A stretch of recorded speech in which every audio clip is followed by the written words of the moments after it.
Hello and good morning friends, welcome to the CEC-UGC live lecture. Dear friends, with our ongoing series on microeconomics, today we would be talking on price discrimination, its meaning, forms, degrees, its possibilities and profitability in the first session. Whereas in the second session we would be discussing on how equilibrium is achieved under price discriminating monopoly. And for this very discussion, we have once again with us in our studios Dr. Kamlesh Ghakkar. Dr. Kamlesh Ghakkar is a professor in the Institute of Management Studies and Research, Maharishi Dayanand University, Rohtak. Dr. Ghakkar has immense knowledge as well as experience. She has contributed 36 years to the teaching. Not only teaching, she has contributed her knowledge into the various books as well as journals also, which have been published in various reputed national and international level. So dear friends, we would like to welcome our guest Dr. Kamlesh Ghakkar, and we want to learn more and more from her. Hello ma'am, welcome to the EduSet lecture. Thank you, Geetika. Dear students, we have already done how the price is determined under monopoly. Today I am going to tell about the concept of price discrimination under monopoly. Actually, price discrimination refers to the act of selling the same product under a single control at different prices to different buyers. You must have experienced in your life that when you travel by railways or even by bus, there are different costs of the tickets for different buyers. You have seen that children are charged less, and even when you travel by airways, the business class ticket is more costly as compared to the economy ticket.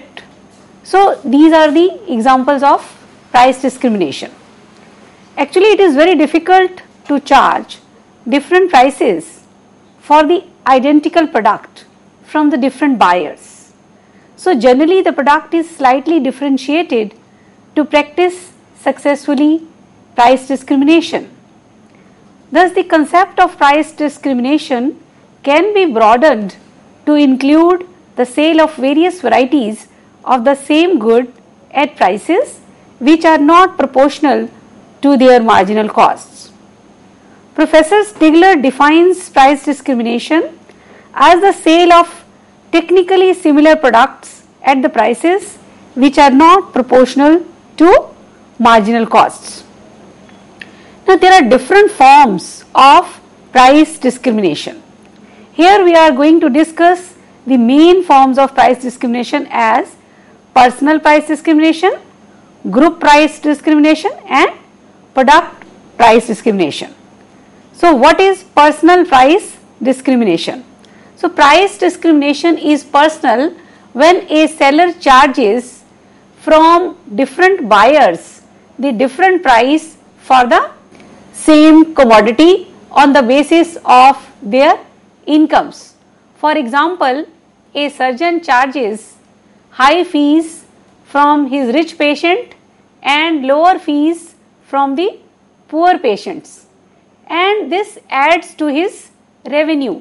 If he had charged only same fees from all the patients, rich or the poor, he earns less. So, price discrimination increases the revenue of the monopolist. He gets more from charging different prices from different customers. In Western countries, it is a common practice to charge different royalties for the use of patented machines and processes from users according to their earning powers.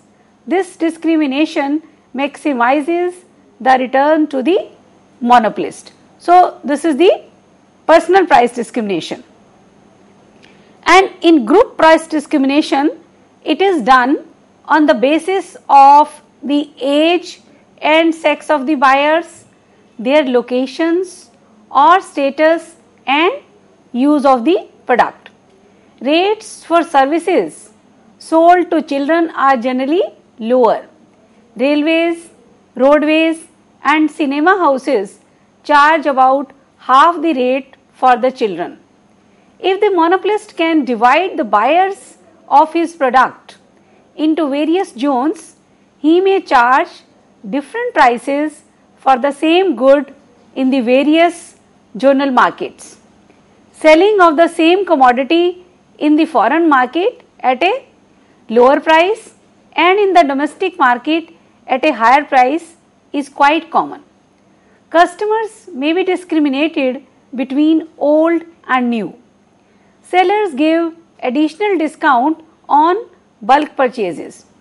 Public utility enterprises quite often fix up rates according to the use of the product. Electricity supplying companies invariably discriminate between the industrial and domestic consumptions of electricity. And product price discrimination is that which is possible through product differentiation. In recent times, big producers sell their product in different sizes, and the practice of charging relatively lower prices for large sizes is common. Often, producers charge less for unbranded products. This attracts largely those buyers who are not particular about the brand name but insist on paying less. Discrimination between peak and off-peak services is not uncommon. Off-season hotel rates at hill stations or seaside resorts are generally lower. Now, what are the different types or degrees of price discrimination? Professor A.C. Pigu has distinguished between three types of the degrees of price discrimination. They are first degree price discrimination, second degree price discrimination, and third degree price discrimination. What is first degree price discrimination?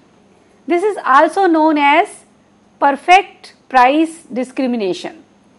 This occurs when the seller charges different prices for different units of a commodity from the same customer, and we know that customer is ready to pay the highest price for the first unit of the commodity because he gets the highest marginal utility from the first unit of the commodity, and after that this marginal utility goes on declining.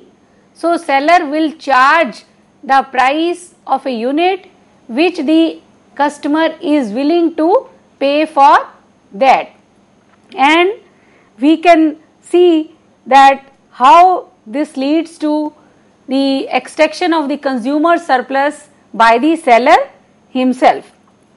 In the figure 1, we have shown quantity on x-axis and price on y-axis. DD is the demand curve of the individual. For the first unit, customer is willing to pay price OP1, and for the second unit he is willing to pay price OP2. For the third unit he is willing to pay OP3 price, and so on. And the seller will charge the same. He will charge OP1 price for the first unit, OP2 price for the second unit, OP3 price for the third unit, and OP4 price for the fourth unit. If we want to see how much the consumer is willing to pay, so all these four rectangles beneath the demand curve tell us about the value of the commodity to the consumer. OP1 multiplied by 1 will be OP1 because every time we have taken only one unit every time. So, OP1 plus OP2 plus OP3 plus OP4 is the sum which the customer is willing to pay for 4 units, and the same is being charged by the monopolist. So the whole of consumer surplus is captured by the monopolist.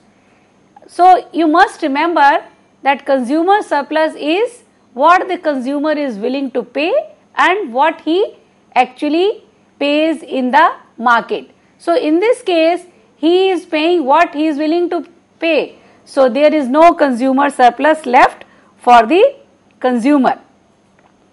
And in the figure 2, we have shown that if we are not taking the units by 1, rather the interval is not of 1 unit, they are very small intervals, then what will be the value of the commodity to the consumer? Supposing the consumer wants to buy OE units of the commodity, so the area beneath the demand curve up to this quantity is actually what the consumer is willing to pay.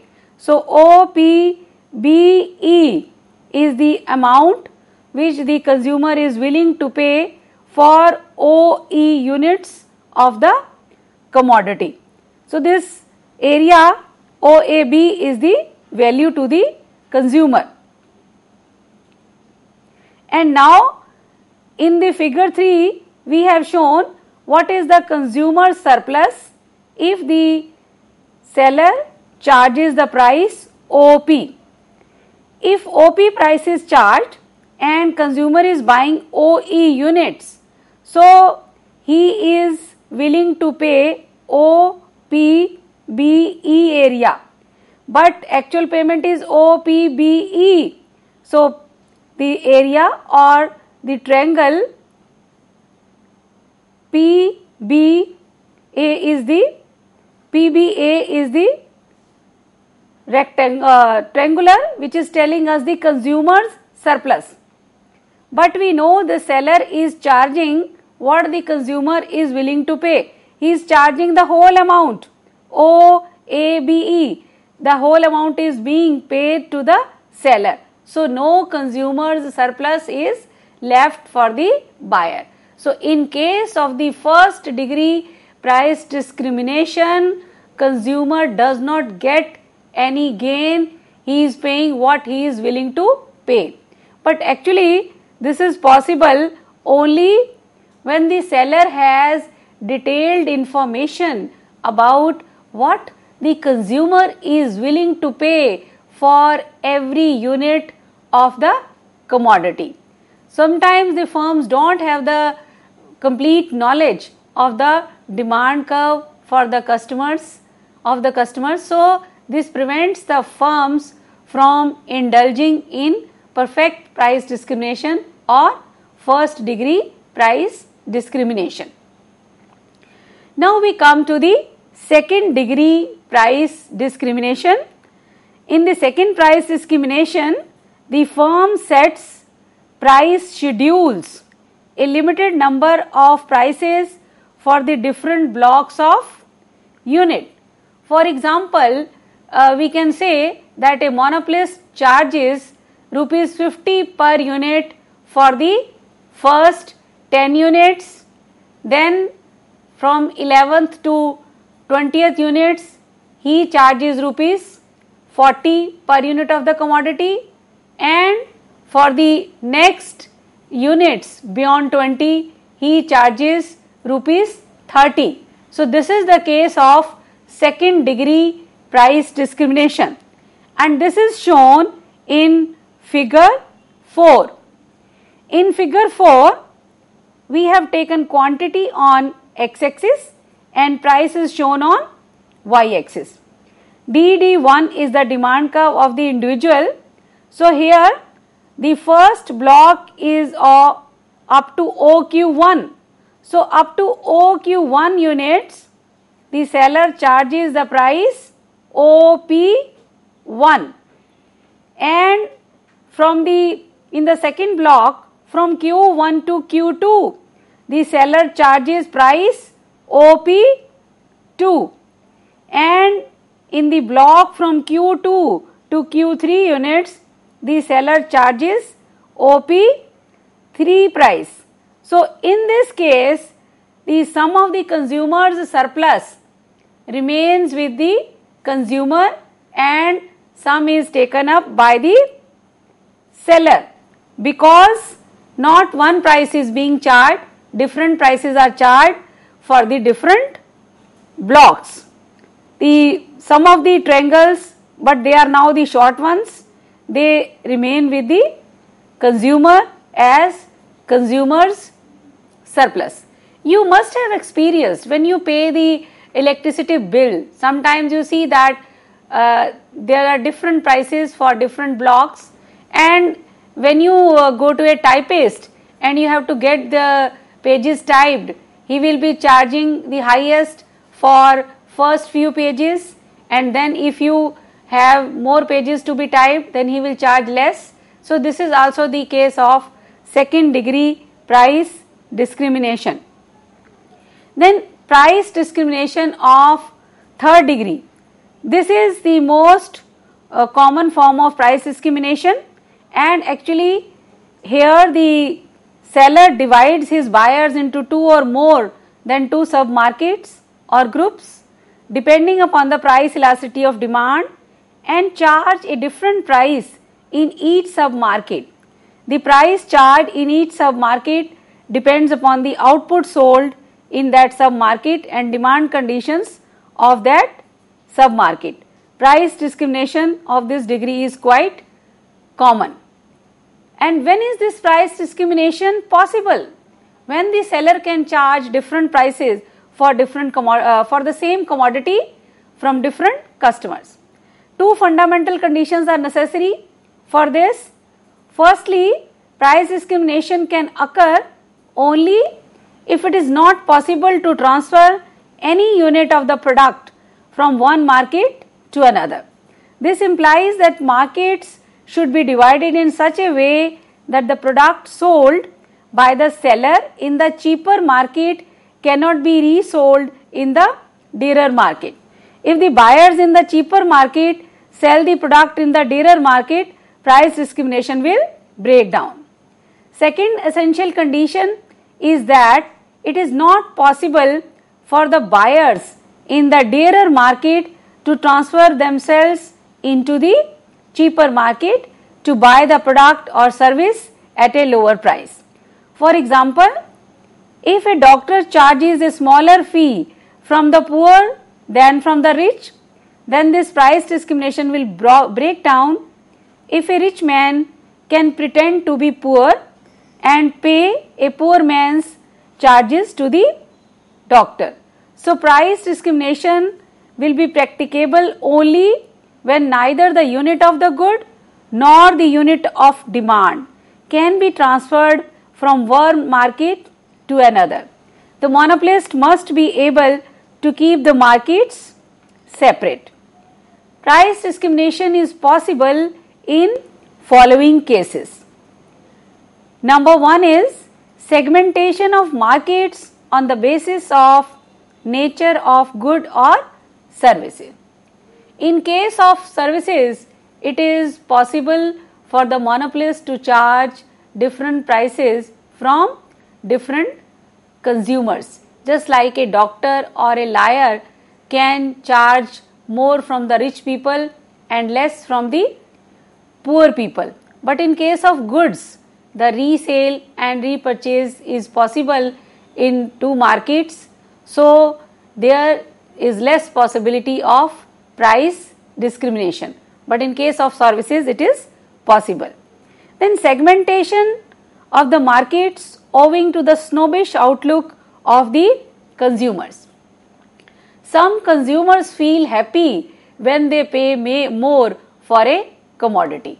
So monopolist charges less from the general public and more from these irrational elite consumers who are ready to pay more for their snobbish outlook.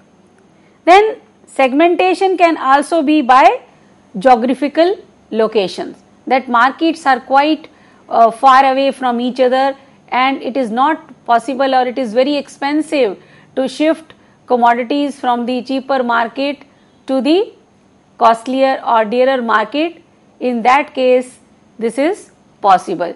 Just like a price charged in the home market is more and price charged in the foreign market is less. Then segmentation on the basis of use of the product or services. Sometimes there is legal sanction for price discrimination according to the use of the product. Just like the electricity companies, they can charge more for commercial purpose and less for domestic purpose. And you know, in the railways there is more fare for first class compartment as compared to the second class compartment. This is the legal price discrimination. Then segmentation on the basis of time of purchase. At different timings, different prices are charged by the monopolist. For example, MTNL charges less for outstation call at nights, because at that time the demand for these calls is somewhat less as compared to the day timing. So day timing charges are more, and sometimes during the off season rates are less for different commodities. Then segmentation by the size of purchase order. When the people buy on a large scale, they pressurize the monopolist to charge less from them, and monopolist charges more from the small purchasers. Then price discrimination may also become possible when several groups of buyers require the same service for clearly differentiated commodities. Railway charge different freight rates for different commodities for the same destination. Rates for coal freight or for taking coal from one place to another is less as compared to the bales of cotton. It is possible because bales of cotton cannot be converted into the loads of coal. Then when is this price discrimination profitable? It is profitable only when the elasticity of demand is different in different markets. We can see MR is equal to AR into E minus 1 upon E.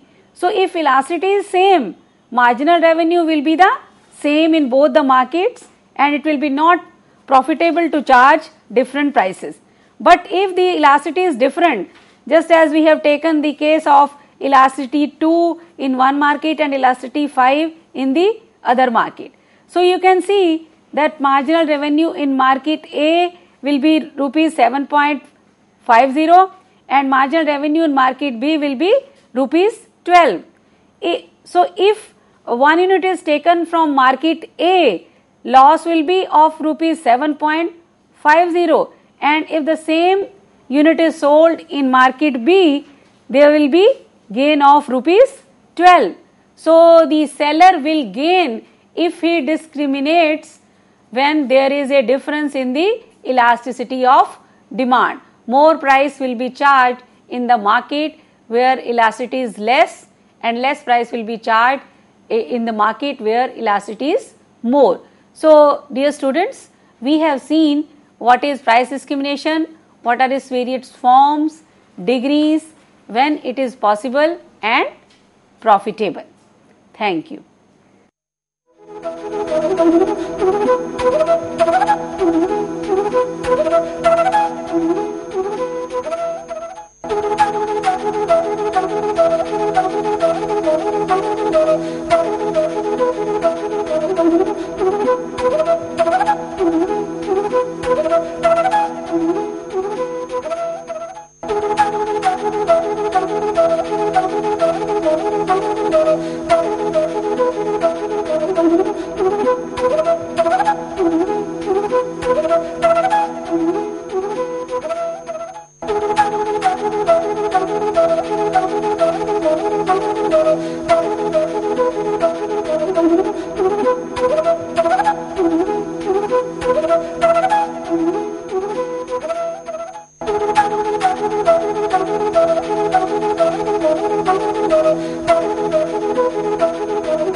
we have seen that price discrimination is actually the act of charging different prices for the same product from different customers, and it is possible when there is a monopoly, when it is difficult to transfer the commodities from one market to another, and it is profitable when the elasticity of demand is different in the different markets.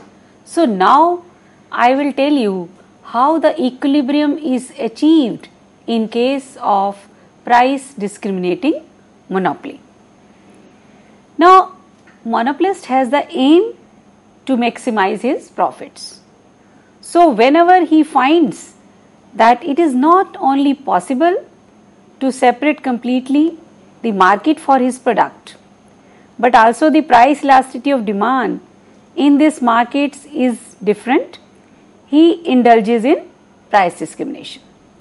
The monopolist can divide his total market into several sub-markets according to the differences in elasticity of demand. But for the sake of simplicity, we take the case in which the total market is divided into two sub-markets. To achieve equilibrium position, the discriminating monopolist has to take two major decisions. One is that how much output he should produce for his product and for the two markets. And the second decision is that he has to decide how much output should be sold in each market and at what price. So these decisions are to be taken by the discriminating monopolist. And we have done that equilibrium of a firm can be achieved by the marginal analysis, in which we compare marginal revenue with the marginal cost. You are aware that marginal revenue is the addition made to total revenue by the sale of one more unit of a commodity, and marginal cost is the addition to the total cost when we produce one more unit of the product. Now the discriminating monopolist will also equate marginal cost with the marginal revenue, but firstly he will find out what is the aggregate marginal revenue of his market, because the marginal revenue in two markets is different, so that will have to be added to know what is the aggregate marginal revenue. Now we can see this in the figure 1. Here we have shown this in the three diagrams, figure A, B and C. In figure A we have shown market A, in figure B we have shown market B, and in figure C we have taken the combined market, that is market A plus market B, and on vertical axis we have taken price and revenue, and on the x axis we have shown the quantity or the output. In figure A, DA is the demand curve for the product in market A, and it is assumed here that elasticity of demand is lower as compared to the elasticity of demand in market B. For example, rich people are living in market A and they are ready to pay a high price for the product. Now DA is the demand curve and MRA is the marginal revenue curve of market A corresponding to the demand curve of market A. Similarly, in market B we have DB is the demand curve, and MRB is the marginal revenue curve of market B. It is clear here that in market B, elasticity of demand is more, and here supposing the poor people are living in this market and they are not ready to buy the commodity at a high price. They will buy only when the price is reduced. So here the demand curve and marginal revenue curve is starting at a lower point. And in the figure C, we have drawn the aggregate of the marginal revenue curve. For the equilibrium, we know there are two conditions: marginal cost is equal to marginal revenue and MC cuts MR from below. So we derive here the aggregate marginal revenue or summation MR. Actually, this is the lateral summation of MRA and MRB. You see that in the starting, when the price is very high, there is sale only in market A. So this MR will start the same, or it will be the same as in market A up to this point, till there is no sale in the market B. But when the sale starts in market B, we have MRA plus MRB. We will be adding this MRA plus MRB at every price, and we can know what are the different points, and by joining that we get the summation MR or aggregate marginal revenue curve, and there is a kink in it. And now we'll see where the MC is cutting MR. So here E is the equilibrium point and OM is the total output done by the monopolist for sale in market A and market B. And in price discriminating monopoly, the equilibrium condition is that marginal revenue should be equal to the marginal cost, and marginal revenue in both the markets must be equal to each other.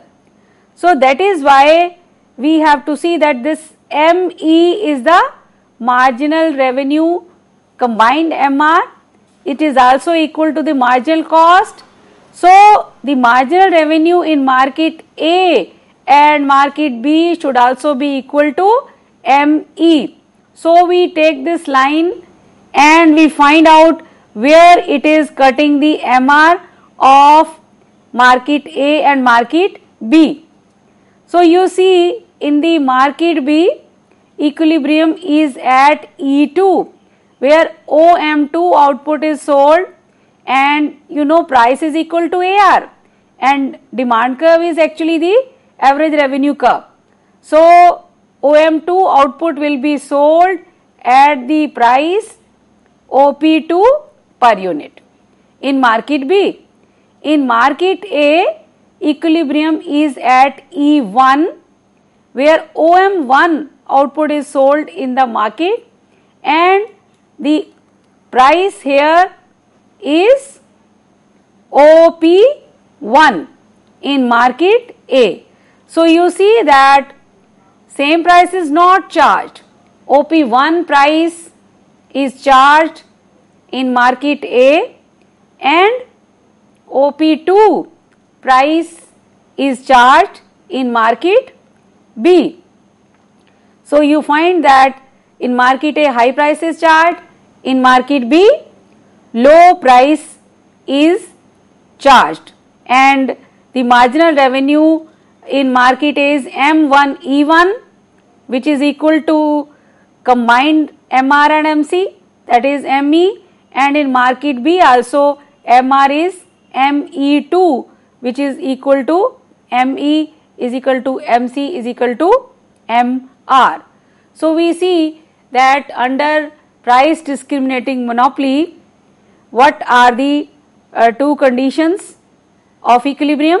One is aggregate marginal revenue is equal to marginal cost of production, or MR1 is equal to MR2 is equal to MC.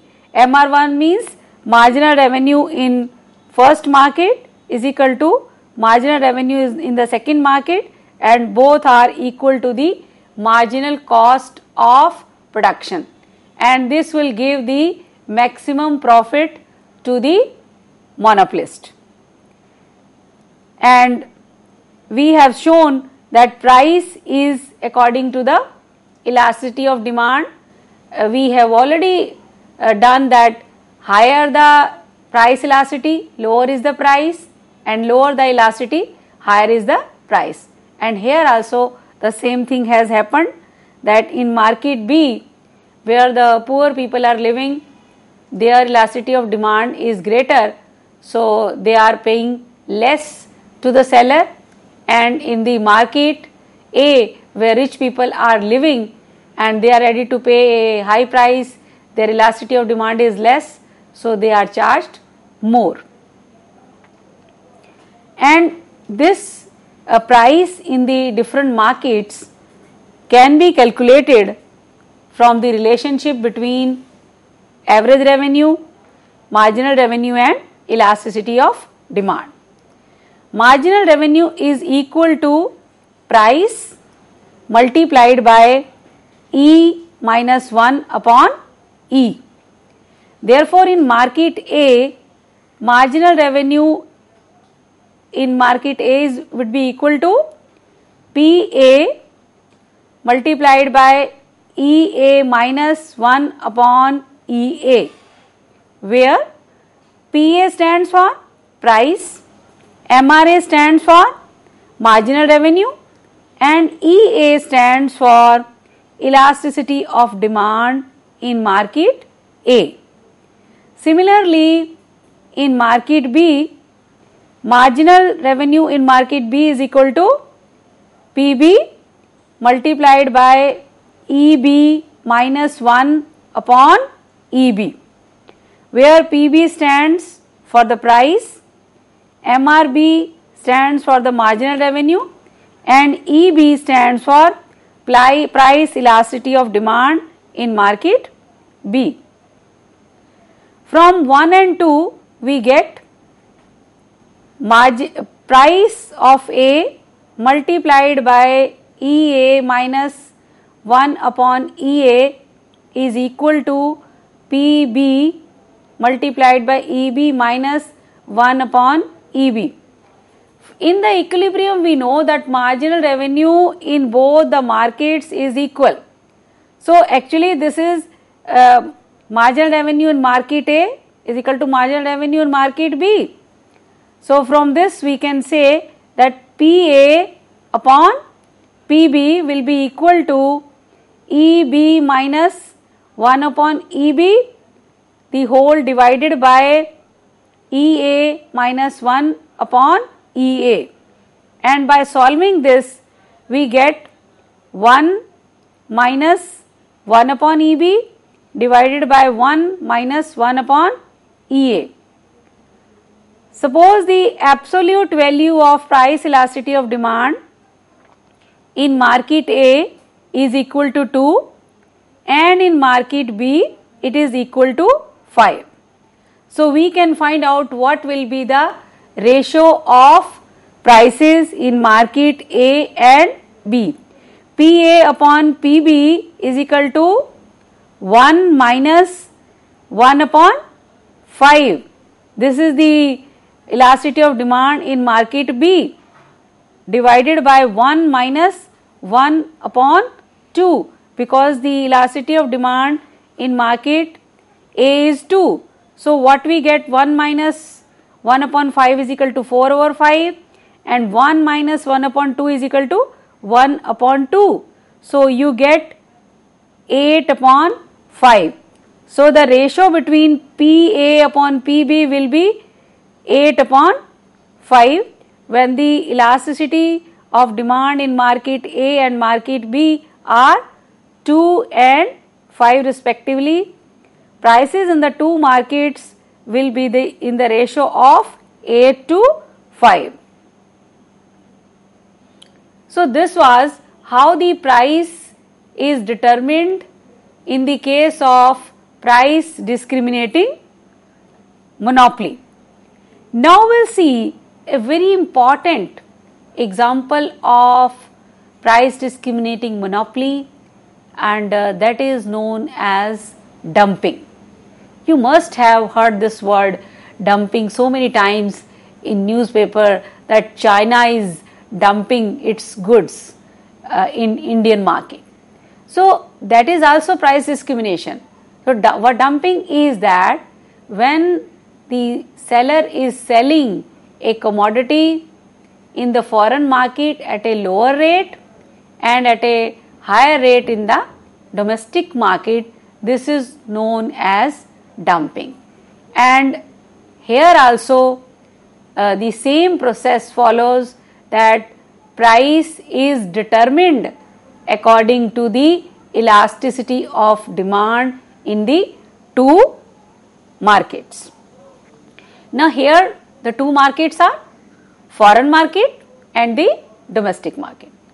In the foreign market or world market, elasticity of demand for the product is infinite, or you can say that the monopolist faces a perfectly elastic demand curve in which average revenue is equal to marginal revenue.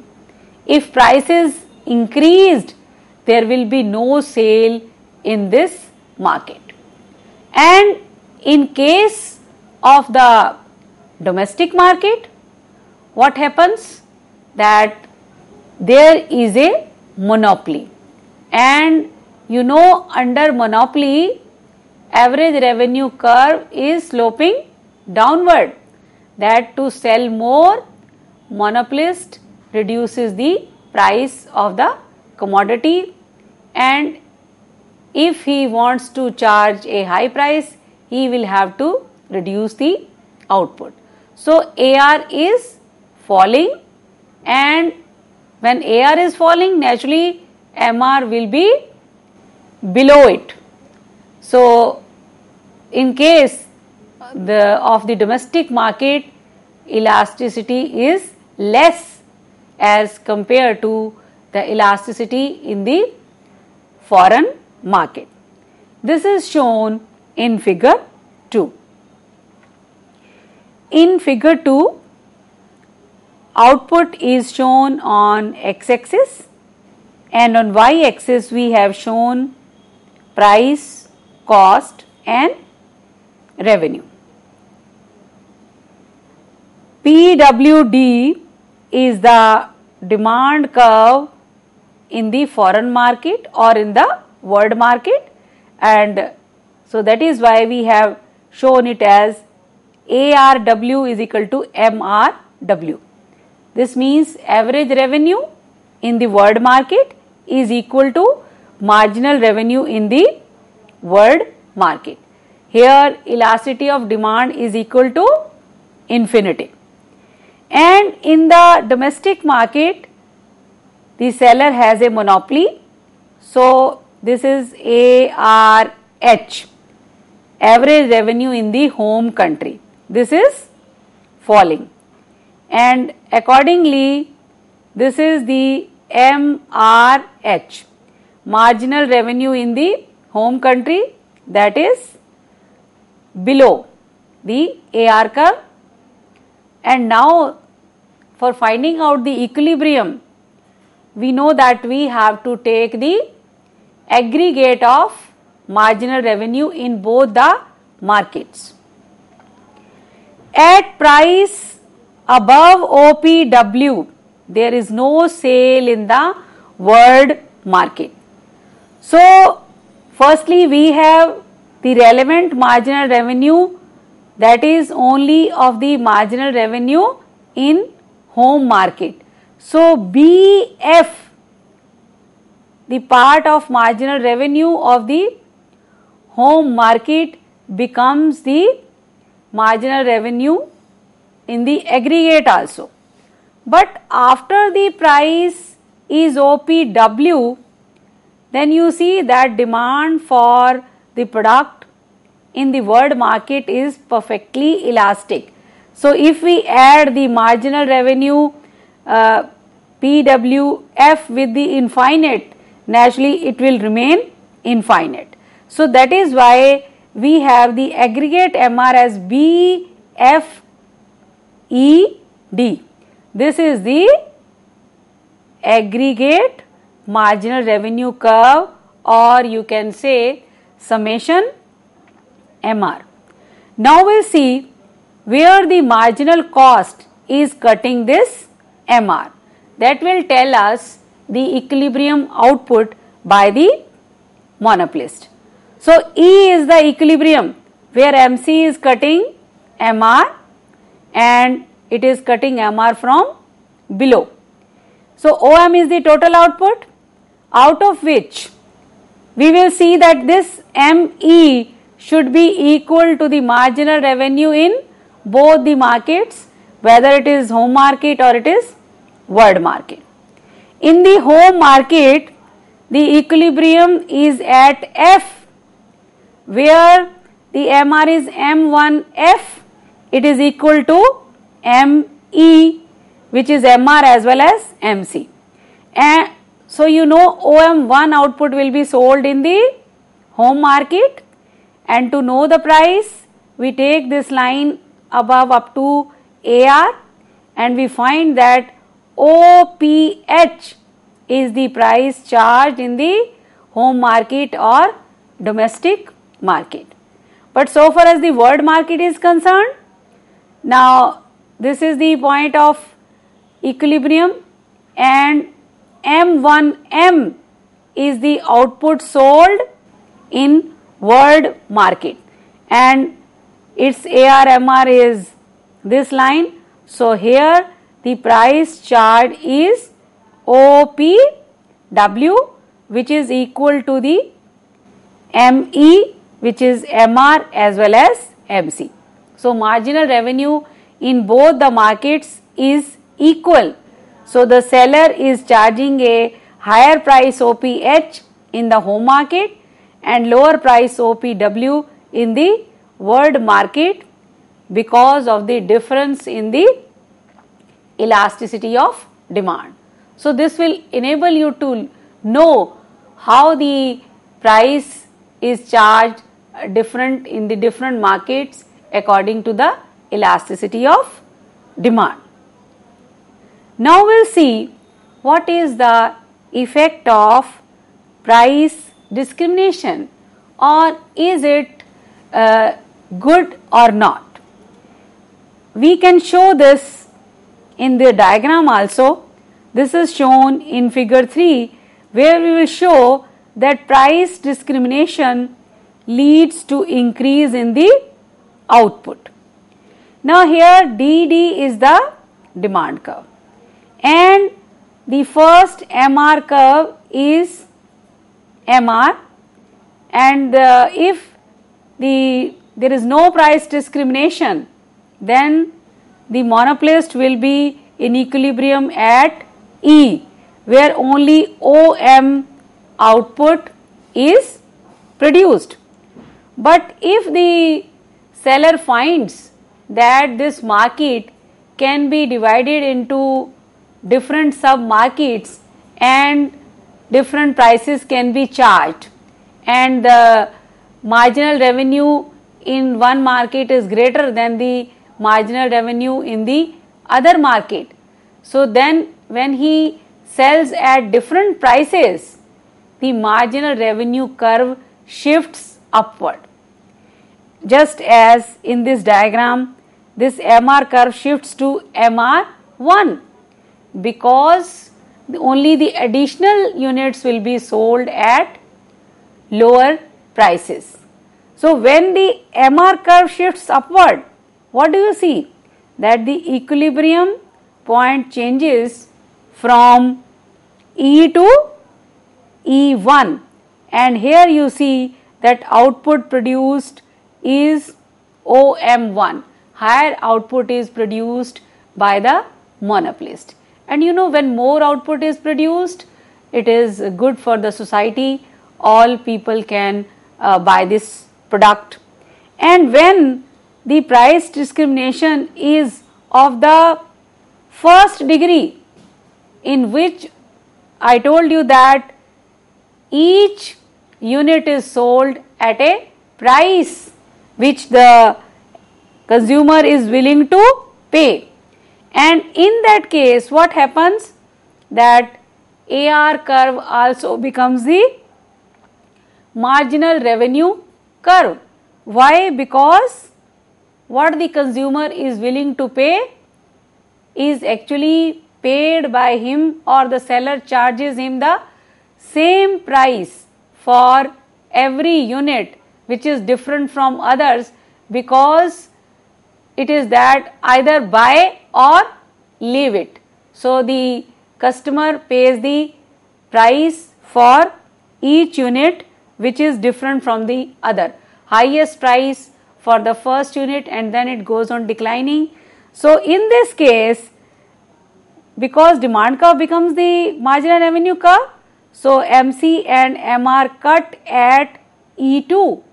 So now the equilibrium is at E2, and where the output has increased to OM2. So you see that with the help of price discrimination, the monopolist produces more for the society. And it has also been seen that sometimes when there are two markets and their demand curves are different, and by adding their demand curves we find that the average cost curve is above the demand curve or above the AR curve, that means that the monopolist will not produce anything. But if he indulges in price discrimination, then he can produce more, and then naturally he will be covering the average cost and getting more profits. And this will be useful for the society also, that if the monopolist charges lower price from the poor people and higher price from the rich people, that is good for the society also, because the poor people cannot afford to pay more. So dear students, this was about the equilibrium under price discriminating monopoly, and you must have experienced such cases many times in your life, and you will be facing, so you will be better able to understand why this price discrimination takes place, because sometimes it leads to more output and it leads to the profitable output for the monopolist and helpful for the society also. Thank you. With this note, thank you ma'am, thank you so very much, and dear friends, we believe that your feedback and comments are very, very precious for us. So keep writing to us in form of your feedbacks, as well as any question which you like to be answered at info.cc@nic.in. All the lectures pertaining to the series Microeconomics are there for you on YouTube. So keep watching the lectures and keep writing to us. We would be meeting again tomorrow and would be discussing on another topic. So ma'am, what are we going to study tomorrow? Okay. Tomorrow I am going to tell you about the allocative inefficiency under monopoly, because the monopolist charges more and produces less. So what is the you can say loss for the society in that case? We will be studying that, and also we will be studying, or we will be starting the another market which is actually prevalent in the real day world, or which is actually really prevailing, that is the monopolistic competition, which is actually the combination of monopoly plus competition, because actually perfect competition and monopoly, they are not found in reality. So we will be talking more about the realistic situation, what is that, and how the equilibrium is achieved in that type of the market. Definitely, we are looking forward for tomorrow's lecture. So dear friends, we would be meeting tomorrow and would be discussing as what Dr. Kamlesh Gakkar herself said. So take care. Goodbye. Thank you ma'am. Thank you so very much.